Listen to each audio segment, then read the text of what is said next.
We all deal with stuff from time to time, and a lot of people in the tri-state have dealt with loss of life and carnage associated with substance abuse and use over, well, decades and forever, basically. But it has gotten really bad when it comes to heroin and the opioid issue in one fashion or another, clearly here in the tri-state and beyond, making national news on a regular basis. The director of nursing from the Center for Addiction Treatment here in Cincinnati, some call it Kat Sober House, is Miss Kat Engel. Welcome to 700 WLW. You're with Sterling.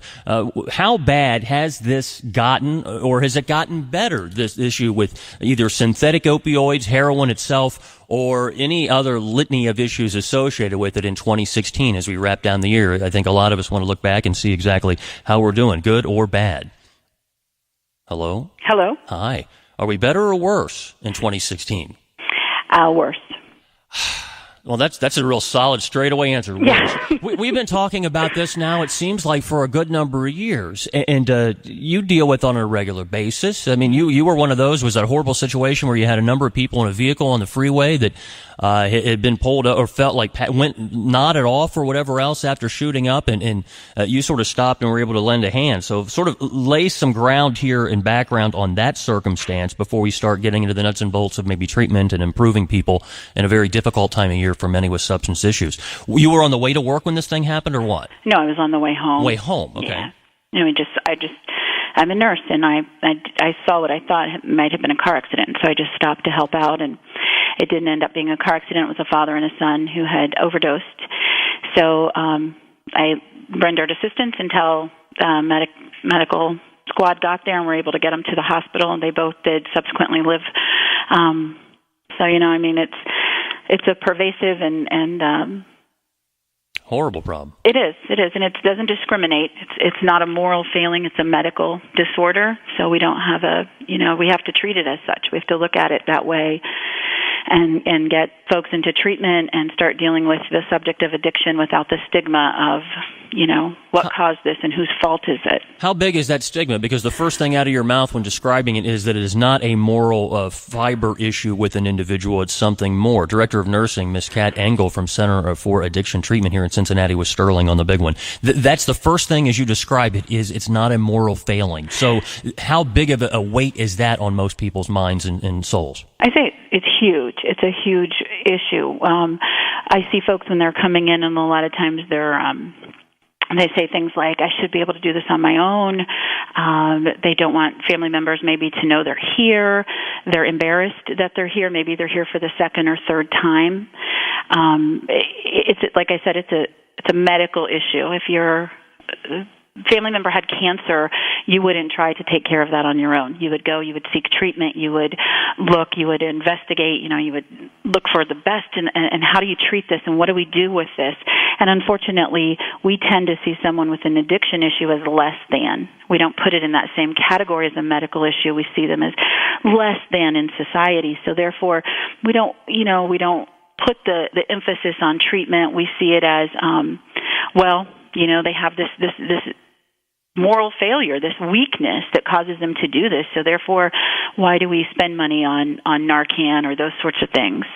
There's been a lot of talk about the liability issue associated with that. Narcan, of course, is the sort of bring them back from the edge of death, can't breathe because the body sort of shuts down in that whole process of respiration as someone has overdosed with opioids or a mixture of other substances. How many people do you think have been saved as a result of either police or other first responders or even family members now can go to a number of drugstores around the tri-state, in many places around the country, to be able to get that, to have it, even users, just in case things go sideways? I think that statistic would be so difficult to get just from the standpoint that now Narcan is not you don't have to have a prescription to get it. You can get a prescription and have your insurance pay for it, but you can walk into any drugstore that supplies it and pay for it and get it. So it's very difficult to tell because people use it, and not everyone who uses it goes to seek treatment afterward or goes into an emergency room for follow-up. Many times even our first responders will use it on site, and then the victim will refuse further treatment. So it's really difficult to get a Wait a minute, hold on a minute. I'm trying to understand this. So you're shooting up or whatever, and you're like, oh, this is going to be a good day, I'm getting high.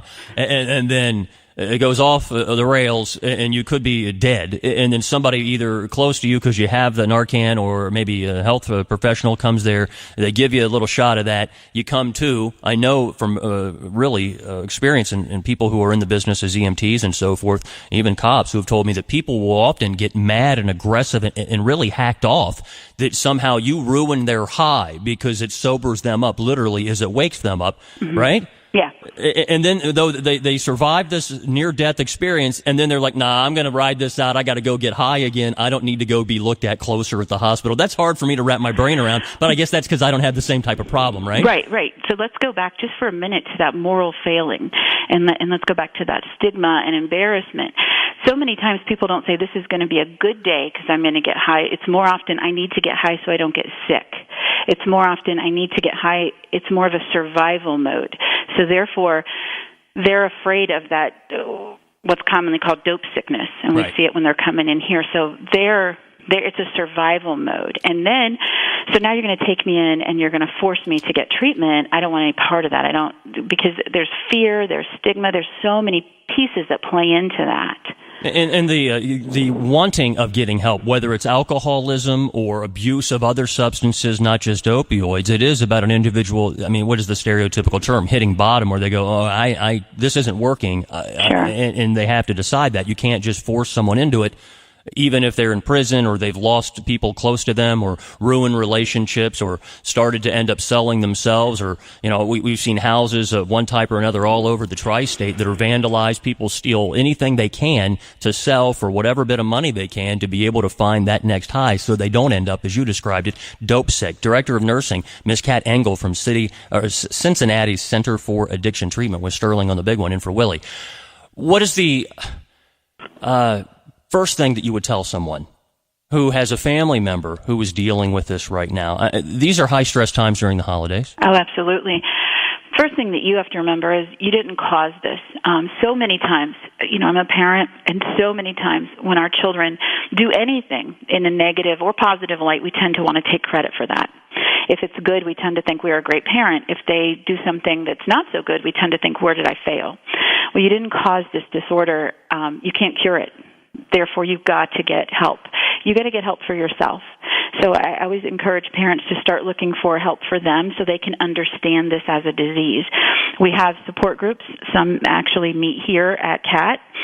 You can get on the website and you can check those out. There are meetings all across the city, Al-Anon, Nar-Anon, all kinds of support groups where you can connect with another parent, a sister, a best friend, a spouse of someone who struggles. And it does truly helps connect you to know that you're not the only one out there. And again, that takes away that stigma. So many times that stigma comes from the thought that we're the only one struggling, or this is our family secret, instead of seeing it as, here at Kat, we see everything from the UC student who had his wisdom teeth out and was given way too many Percocets and developed an addiction, to someone who's chronically homeless and is also struggling with mental health issues. So there's not one cookie cutter look for what addiction looks like in a family. We see professionals, and we see everybody in between in that. 75 has historically been a really high traffic thing, not just for commerce and people going on vacation or just living their lives here, from basically South Florida all the way up towards Canada through Detroit. Right. It is also a crossroads of America going through here to 74, also up to splitting off 71 to Columbus, up through Dayton to the crossroads of America at Interstate 70 and 75. Huge drug trade. There, just in that end of commerce. So getting these drugs of one type or another here is easy, to say the least, no matter how much the state patrol or sheriffs or police end up confiscating, taking off the road. It's an endless supply one way or another, whether it's getting pills or something else, correct? Oh, yeah, it truly is. And I think that's the thing that makes treating it difficult. We saw the rise of heroin, and then we saw the rise of fentanyl, and now we're seeing carfentanil. So everyone's looking for that next high, that greater high. And so it definitely makes treatment and makes getting the treatment that we need and curtailing it to people's specific needs challenging. When you look at this, and it's probably hard to, doing what you do as Director of Nursing at the Center for Addiction and Treatment, thanks for giving your time, by the way, Ms. Kat Engel. Oh, absolutely. Talking to Nancy Blamer and so many other different people at facilities all around the tri-state, from UC to, you name it, up to Dayton, Columbus. I've talked to people at Ohio State, you name it, all over the place.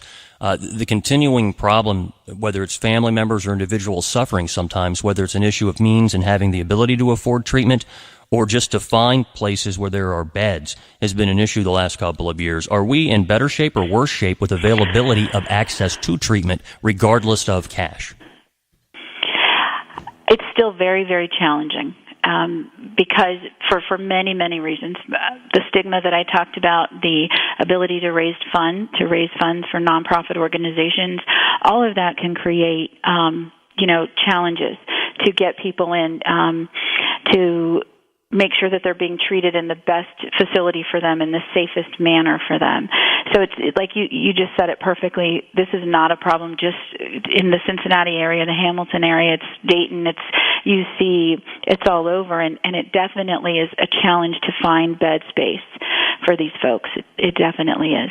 What do you tell someone right now who has someone close to them, or maybe they're dealing with this and they're on that line where they kind of go, okay, I'm in a bad spot. I can't stop. I feel like, drowning, whatever it is that feeling is. And they want to be able to find, some hand up to be able to find their way. Who do they talk to? How do they get there? Keep reaching out. Do not give up. Do not give up. Keep reaching. Our website is www.catsober.org. It's a good place to start for resources and to look at things. We have many resources if we can't help you that we might be able to plug you in. Don't give up. So many times, we have to clear you medically, or you have something else that comes up and folks say, well, I'm not even going to do it. Don't give up. Don't give up. Every day that you're trying, you're alive. You're here. You're still with us. Keep working towards it. I appreciate what you do at the Kat Sober House. It's the Center for Addiction and Treatment here in Cincinnati. It is catsober.org. I'll put it on my Twitter feed at Sterling Radio. Director of Nursing, Ms. Kat Engel. Thank you so much for your time and what you do. Tell Nancy Blamer I said hello. Absolutely. Thank you. Have a great New Year. And if anybody needs help, just reach out to them, because it certainly is a growing problem, and it is not something you need to hate on somebody for, to think somehow they're, like you said, morally bankrupt or otherwise. It gets people and apparently just does not let them go.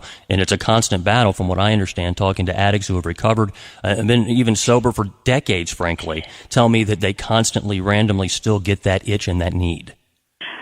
Absolutely. Thank you so much for your time. Appreciate it. Quick break. We'll come back. 749-7800, the big one, pound 700 AT&T. Are you dealing with this? Is someone close to you dealing with it? How have you gotten out of that hole of needing to get the fix? There's so much else to get to here in For Willie on a beautiful Thursday afternoon here in Cincinnati. Sterling, 700 WLW.